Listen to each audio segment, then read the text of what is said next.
theater at the Virgin Hotels has been a site to a Christina Aguilera concert. That was the first one to open it up. A title fight last year between Jose Ramirez and Josh Taylor. Taylor, big winner in that one. He's going to be taking on Teofimo Lopez coming up in May.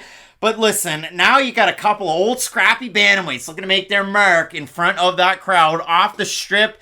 It's the former top contender, Raphael Assuncao, the former Ultimate Fighter contender, dangerous Davey Grant.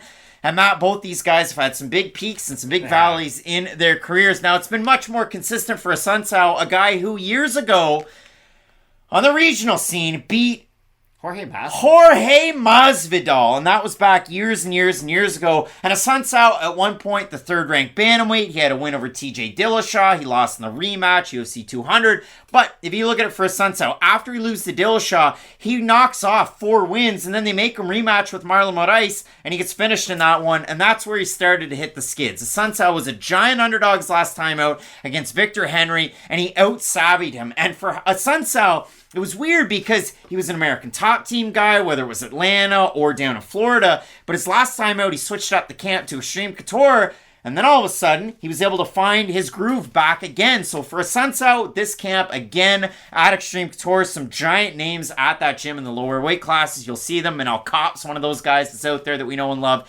here on the channel. But for Davey Grant too, that's kind of the crazy thing. SBG Bishop Auckland, he switched up the end of his camp in this one, and he loses on that season of The Ultimate Fighter, and it was tough 18. The guy that won it was one of the great what-ifs of all of MMA, Chris Holdsworth, injured in camp, undefeated pro amateur. But for Grant, we've seen all the performance bonuses in the UFC. Performance bonus over Martin Day, one over Jonathan Martinez. He goes out there and has the fight of the night against, now the last name is Adrian Yanez. It's been confirmed out there on Twitter by the man himself, so you got to call him that now. But the craziest part is, the last time we saw Davey Grant was back in May of last year, and we said at the start of the video, and the loser of this fight goes home.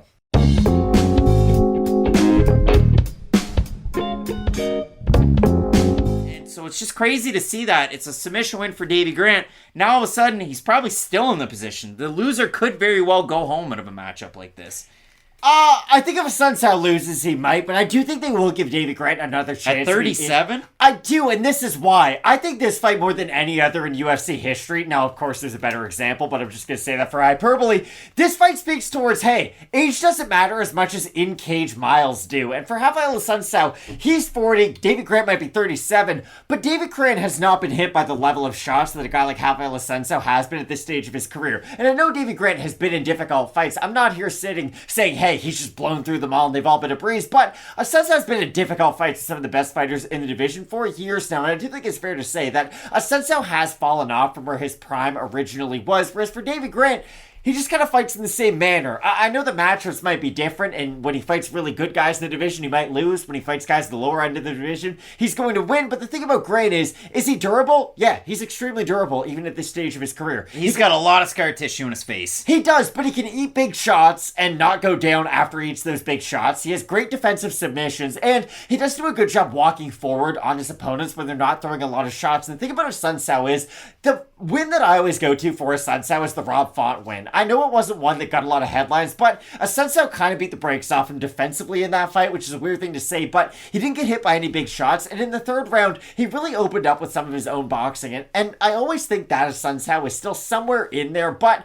it is difficult to say at 40 years of age, and I know beating Victor Henry is a good getting back on the horse kind of a win, but I still think higher of Davey Grant. If you really ask me, if you give me that truth serum, who's probably better, Davey Grant or Victor Henry? Well, Davey Grant's been in there with some of the best fighters in the division, and even when he loses, makes a pretty good account of himself. And that's the thing about Grant that I do applaud. Even at 37, still a very durable opponent. And Grant has about a month to get ready for this fight. It was announced on February 9th that Grant's going to replace Kyler Phillips in the matchup. So it would have been Assuncao trying to turn away a prospect. Now Davey Grant gets that opportunity against a former top-ranked contender. And the fight that I go back to for Raphael Assuncao was, he was ranked really high in the division. If I'm not mistaken, he was ranked 3rd. And he was taking on a guy closer to the bottom. He was taking on Lopez, and Matthew Lopez is one of those guys. He went to the top of the mountain with the RFA. He had some stumbling blocks in the UFC. That was back when bantamweight wasn't where it is right now. But in that one, Assuncao goes out there, throws a lot of leg kicks, slows the movement of Lopez. Lopez can't move forward. And then, flying knee, throws that shot, crumples Lopez, and a great finish win for Assuncao. And that's it. He's had high highs, he's had low lows, and for Assuncao, 3-2 at WEC, 12-6 in the UFC, and he debuted at UFC 128. That's where John Jones won the belt against Shogun. And Assuncao lost handily to Eric Koch. I bet you didn't think you'd hear that name today. Eric Koch. The guy who, he had a lot of promise at one point. So, Matt, in this matchup, Assuncao got back to basics his last time out, looked great. And in the fights that he was losing, like you look at the 4-fight losing streak, lose to Marlon Moraes, gets clipped by a right hook and dropped. He gets submitted, loses to Corey Sandhagen by decision, get blitzed from the outside. Garbrandt lands the most disgusting baseball bat knockout right hook you've ever seen in your life in the dying seconds of a round. And then against Ricky Simone, right hook to an uppercut, and he crumples up against the fence. It was a lot of similar shots that caused him issues in those fights. Dangerous Davey Grant also throws some crazy hooks in his matchups, and he likes to throw leg kicks as well, but some mean intent on those shots. And for Assuncao, it was number 4 versus number 3 in that Lopez fight. So, Matt, Assuncao, what I like out of him in a matchup like this, and I talked about it earlier on in the card, he's one of those guys, Lopez fight, he did it. Feints. Throws a different shot. I never thought that highly of Matthew Lopez, if I'm being honest. Most people did. But for Assuncao, he's able to disguise his shots with a lot of feints, and he's a guy that can strike well on the back foot in these fights. Good defensive grappler. He offers up a lot of issues for a guy like Grant. Grant has a power equalizer. Grant tends to throw with high volume too, and he can keep a pace even for an older fellow in this division, but not a lot of miles on him. He had long bouts of inactivity. You remember that fight against Grigory Popov as one that kind of set things off. But you look at a matchup like this, Davey Grant, slight favorite, Assuncao, slight underdog. We have a look at the Tapology votes, Matt. Surprised us there to you. I think fans are going to think favorably of Grant's finish over Smolka. I'm going to say over, under 67.5% Dangerous Davey. I think it'll be over. I think it's going to be over. And it's slightly over. 607 total votes, 73% Grant, 75% by knockout for the 27% that have Assuncao, 82% by decision. You have Davey Grant in this fight.